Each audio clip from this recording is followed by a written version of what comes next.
lakas na lagatak. Ayan o. Kita nyo yung lagatak ng makina. Naka aircon position. Ayan ang problema. Ayan o. Lagatak talaga. So, lakas ng hybrid. Okay. Tignan nyo guys yung kanyang problema. Ayan o. Mayroon ng oil sa loob ng independent coil. So ayan na guys, karoon sa mga oil sludge pero hindi naman totally makapal, medyo manipis pa naman. So alaga ng may-ari yung oil bago nabili natin. Dito tinira na natin, okay na so far.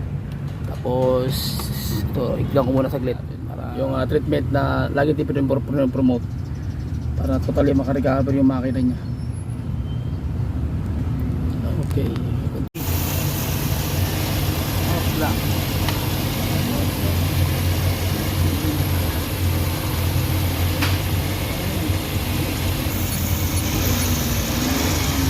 Rin, ang daming pinalitan ng pyesa. Okay, so simula ng inayos, doon pa lang ito na yung pyesa niya na pinalitan. Ayan. Dalawang IECB, isang map sensor.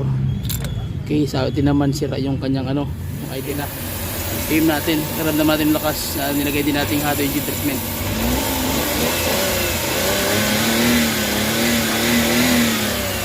Okay na, panalo na. Okay, so sige. So yun lang, maraming salamat sa inyo. Pagpalang araw guys, another client na naman tayo na Suzuki minivan or transformer, multicab or basta any engine na KCC engine, DA63, DA64. So ang problema is nanginginig yung makina. So napakalakas ang kinig, especially pag nag-on ka ng aircon, nag-on ka ng lights, electrical system. So may load yung voltage niya at saka yung charging system at saka especially yung sa air compressor. So yun ang problema guys. So samahan niyo ako sa basic pointers kung paano din may address ito, punto by punto. Turo ko sa inyo kung ano yung dapat natin gawin. So hindi mo natin mabidyohan isa-isa, malaga makuha nyo lang kung paano natin tinira. Okay, para may idea kayo, especially sa mga nagdi-DIY ng mga unit na ganito. So let's start, let's go it. Pasok. So lakas na lagatak. Ayan o. Kita nyo yung lagatak ng makina. Naka aircon position. Ayan ang problema. Ayan o. Lagatak talaga. So lakas ng hybrid. Okay. Iburutin mo raw, bro.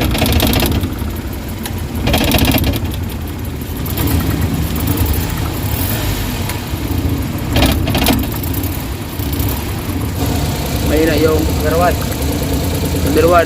Okay, sira yan. Mahina, walang 1, 2.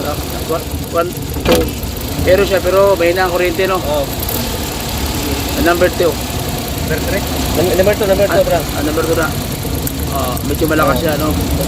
So ang may problema, independent coil na number 3, tsaka number 4. Ay, number 1 o 3. Sige, so kailangan siyang palitan. So problema guys, yung independent coil din, papalitan natin. Guys, yung problema, ayan o, mayroon ng oil sa loob ng independent coil. So may problema yung kanyang combustion chamber, lalo na yung kanyang spark plug, dahil makita natin sa independent coil marami ng oil na stock. So ibig sabihin may problema na either grounded o short circuit na ito. So tara, magtanggal tayo ng spark plug. So ito na ngayon na problema, spark plug sira na rin, so subject for replacement na rin siya. So kailangan siyang palitan. Pero bago natin palitan guys, bubuksan muna natin yung buong mechanism ng kanyang valve cover, dahil nakita natin na may problema yung mayroong tatawag na oil leak na mismo yung seal ng kanyang valve cover. Kaya napuno ng oil yung kanyang spark plug. So tanggalin muna natin guys yung cover. Check nyo talaga yung yung mechanism ng nyo. Wait, tanggalin ko muna itong pugi na to. Yun. So dito dumaan yung yung oil. Okay, so ito yung naging issue guys kung bakit pumasok yung oil mismo sa loob yung kanyang valve cover gasket. So kung makikita nyo dito, ayan yung spark plug natin. So binalik ko muna, dito pumasok yung oil, kaya napuno mismo yung kanyang lagayan ng spark plug. So yun ang problema, kaya nasira yung kanyang independent coil. So ang gagawin yan is papalitan natin ng valve cover, pero sabi ng may-ari bago daw yan. So silicone gasket oil na lang ilalagay natin. Okay, para sure ball talaga na wala tayong intindihin na oil leak o ano ba bang mangyayari. At least mahalaga nakuha niyo yung basic pointers. Okay, so ayun na guys, nilagyan na natin na gasket oil. So ikakapit natin to doon. Okay, so sige, Okay, so ikakabit na natin guys yung spark plug. Nagpalit na kami, bago na to. Ayan. So ikakabit na natin to, pati yung kanyang independent coil, i-double check lang din natin para dire-diretso na. At least makuha nyo na yung missing pointers, panalo na yun. Okay. So bumili kami ng independent coil guys, bago na to, surplus. Makita nyo naman may pintura. So dalawa lang ang nagka-problema. So tatlong independent coil. So isa lang ang hindi mapalitan ng bago. So ito na yung binili natin, bago na ito yung kakabit natin. Ito yung luma. So ayan, dalawa yung kulang. Kabit na natin ito guys. Let's go, para matry na natin. Okay, so kinabit na natin yung kanyang mga independent coil. So pati yung takip okay na rin. So set up ko muna ito para makita natin kung ano mangyayari. Okay, maandarin natin para malaman natin kung kumusta yung tagtira natin. Sige. Okay, so set up na natin guys yung tinanggal natin na spark plug, tsaka independent coil, tsaka yung valve cover. Nilagyan natin ng silicone na gasket all. So ang gagawin natin guys, yung pa rin pinopromote natin yung product, yung Hado engine treatment. Lalagyan na natin ito diretso para sureball na magkaroon ng chroming doon sa loob dahil sobrang groggy ng kanyang engine. So ano ba yung ilalagay natin? So ito yung ilalagay natin guys. So, ito yung ilalagay natin na Hado engine treatment na fully concentrated. Okay, so problema is nangiginig kasi yung makina niya, na find out natin yung mismo yung kanyang main journal, malakas yung tawag niyan, yung hawak ng bearing. So ang gagawin natin, kailangan siyang lagyan ito dahil sobrang gaspang na yung kanyang bearing sa kanyang conrod, sa main rod tsaka sa conrod bearing. So kailangan na matreatment yun guys, matanggal yung friction katulad ng ganito. Nakikita nyo yan, kailangan tanggalin yung friction. Ayan, gas-gas na yan, kailangan maging after, ganito na siya. Okay, so ano ba yung friction? Ayan yung friction guys na nagbibigay ng problema sa sa surface ng bakal mo. Ibig sabihin meron siyang may tama yung may tama yung kanyang surface ng bakal. So kailangan mong i-undergo ng chroming through Hado engine treatment. So technology na kaya niyang i-chrome into perfect setting yung metal surface ng bakal. Okay, so yun ang gagawin natin guys. So ilalagay natin isang set sa makina at saka sa tinatawag na fuel tank. Okay, so tara, let's go. At isakuha niya na yung basic pointers kung paano. Okay na, after that magre-reading na tayo ng after natin mag-engine treatment, undergo tayo ng voltage reading para malaman natin kung anong pyesa pa dapat natin palitan. Okay, natin ang Hado engine treatment. Ayan guys, ito yung lalagay natin, yung treatment na lagi din promote para totally makarecover yung makina niya. So ayan na, ubos natin guys ang isang bote.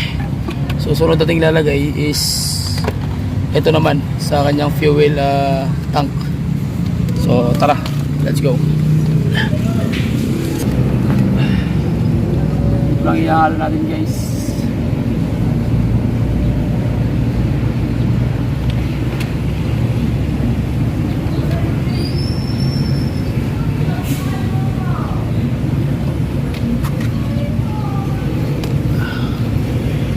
Hado Fuel Extreme Economy. Ayan.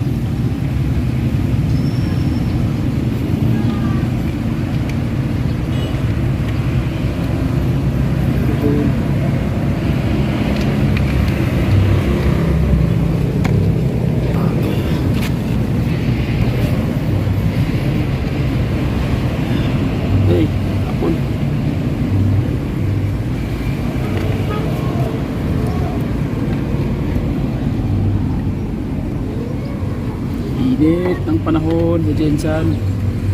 So ang gaganya yung carbon buildup doon sa loob ng mo.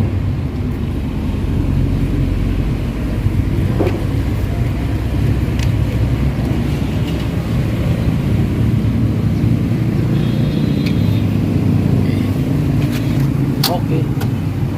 So ito nilagay natin apat na bali 8 set ng apat tas 8 bottles na Fuel Extreme Economy. Ito yung pampatunaw doon sa kanyang combustion chamber na mga carbon buildup. Okay, nangyari guys, na-reading namin sa in-scan natin ang problema, walang lumabas na code. So ibig sabihin na may problema na yung ECM nito. Hindi na siya nagre-reading. So ang gagawin natin ngayon na step is magmamano-mano tayo ngayon ng voltage reading para malaman natin kung anong sensor ang may issue at kung anong dapat palitan. Okay, so check muna natin na napalitan na mga special nito. Sobrang dami na napalitan nito, ilang mekaniko nung dumaan nito. So tara, check natin guys para makita nyo kung anong kalalabasan. So ang gagawin natin ngayon guys, turo ko sa inyo yung hindi man punto by punto kasi medyo critical yung pag-uusap pagdating sa electronics. Dapat may idea kayo background. So ang gagawin ko na lang, i-fast forward ko na lang yung paano mag voltage reading at malalaman natin mamayang konti kung ano dapat natin palitan. Sapagkat dito ginagawa ko dito yung sistema kung paano ko siya tinitira isa-isa, wiring by wire, sa wire kung paano yung reading ng voltahe, ano na lalabas sa sender, ano yung galing sa ECM. So mostly sa sender is mga ano yan guys, mga 3 volts, 1 volt to 3 volts, and then sa ECM is 5 volts. So doon din malalaman kung ano yung problema ng unit, kung ano dapat palitan, oxygen sensor ba o anong klaseng sensor. Okay, so fast forward natin guys para makita nyo lang yung kung paano ko siya tinira. Then medyo ano siya, tawag yan, medyo mahirap siyang gawin dahil electronics kasi ito. So tara.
Okay, so na-find out natin guys na sira yung kanyang map sensor, sira yung kanyang ACB, sira yung oxygen sensor. So ang dami na napalitan. So ang sabi ng may-ari, tinawagan ko kanina na bago daw palit yung mga sinabi ko. So ang problema nito, baka hindi naman akba at either sira na rin yung nabili niyang pyesa. So yun ang problema. So wala tayong gagawin kundi magpapalit talaga tayo ng pyesa dahil makita mo naman sa voltage reading kung ano yung mga issue, yun ang dapat mong palitan. Okay?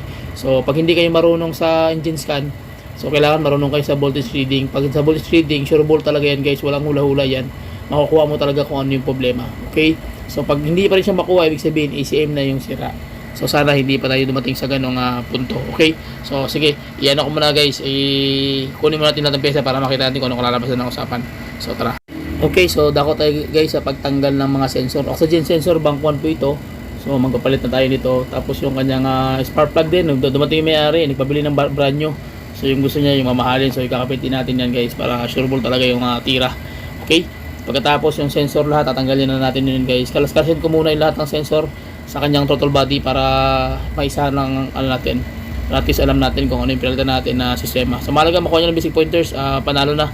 Okay, okay, so ayan na guys yung binili natin pyesa, yung oxygen sensor na sa back 1. So surplus ito, tsaka yung kanyang sensor naman sa throttle body, which is yung ACB tsaka yung map sensor. So gawin natin guys para malaman natin kung anong kalalabasan ng ginawa natin. So mahalaga alam nyo yung pag-troubleshoot pag mano-mano.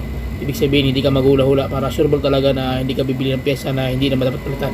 Okay, ginawa ko na lang guys, tinanggal na lang namin yung mechanism mismo dahil ito ang problema, itong kanyang ECB. So walang reading yung kanyang tinatawag na walang reading yung galing dito. May voltahe na galing sa ECM is 5 volts. Pagdating dito, wala siyang bato na 1 to 3 volts. So tatlong pin kasi yan, ay tatlong pin, 6 na pin. Yan. So dapat meron siyang may positive 12 volts, tapos may 5 volts naman sa ECM, tapos yung sender 3 volts o 1 volts. So same lang din sa kanyang sa kanyang tinatawag na ito, yung kanyang map sensor. Ayan. So may problema yung map sensor niya guys, wala rin siyang voltahe na lumalabas galing dito. So 3 pin yan, isang na ground, isang 12 volts, saka sorry, isang ground, isang 5 volts, tapos isang 3 volts o 1 volts na sender. So ang problema, walang supply din dito, so sira din dito. Okay, so ang gagawin papalitan natin yan diretso. Okay, so at least siningit ko lang ito para makita nyo talaga yung problema. Tapos yung kanyang TPS okay pa naman. Okay, so yun ang pinalitan natin. Nagpalit tayo ng dependent coil, so marami din pinalitan. Tapos yung oxygen sensor, at saka itong buong mechanism, yung mechanism niya dito. Okay, so ikabit mo natin to guys para makita natin kung ano kalalabasan. Hindi ko man ma-videoan dahil medyo busy ako. At least makuha nyo na yung basic pointers, panalo na. Okay, yun yung mga basic pointers guys. Pag wala kang engine scanner, so kailangan imano-mano talaga. Okay, so sige, kabit muna namin tapos balik kayo pag nakabit na natin. Okay, so ayan na guys, nakabit na namin yung lahat ng sensor. So ang problema, hindi ko lang na videoan kasi pagkat medyo busy nga naman tayo. Pero mahalaga, nakuha nyo yung basic pointers, panalo na. So ang gawin natin guys, papaandalin natin yung unit. Tingnan natin kung ano yung kalalabasan ng ginawa natin trabaho. Sobrang laki ng gastos ito. Okay, so bago yan, i-check mo natin yung mga parts na napalitan. So tara. So bago tayo paandar rin, ang daming pinalitan ng pyesa. Okay, so simula ng inayos, doon pa lang ito na yung pyesa niya na pinalitan. Ayan, dalawang IECB, isang map sensor. Okay, sa atin naman sira yung kanyang yung idle lamp. So nagpalit ako, pero ang problema is yung linya ng idle lamp hindi gumagana.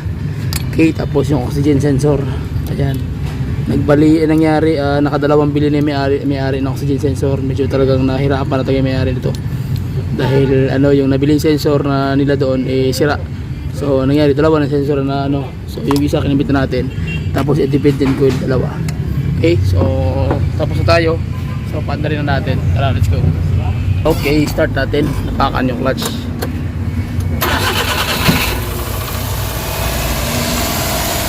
Taas ng RPM. Tapos bababa. Naka-aircon tayo. O ng easy. Yan. So yung vibrate. Yan, nalese na. Nawala na yung vibrate guys. So okay na yung tira natin. At least na-address talaga yung concern. Sobrang lakas ng okay na. Steam natin. Naramdaman natin yung lakas. Nilagay din natin hot engine treatment.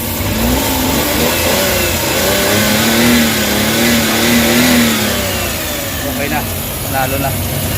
Okay. So sige. So yun lang. Maraming salamat sa inyong lahat guys. Ang ating mga birador. Ayan, Brad. Shoutout Brad. Tuwil, simple na namin. Okay, good. Kapit na rin namin. Ayat.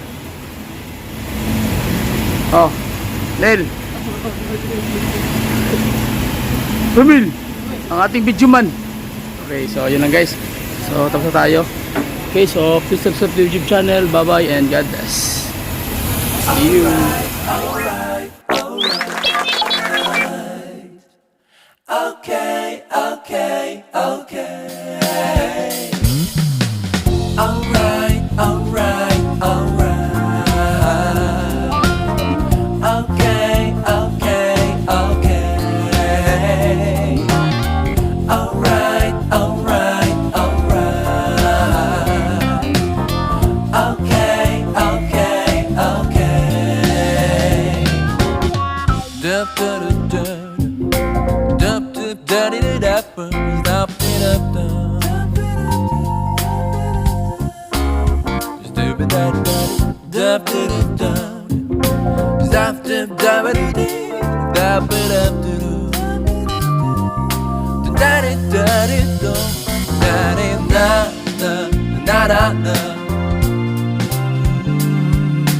Na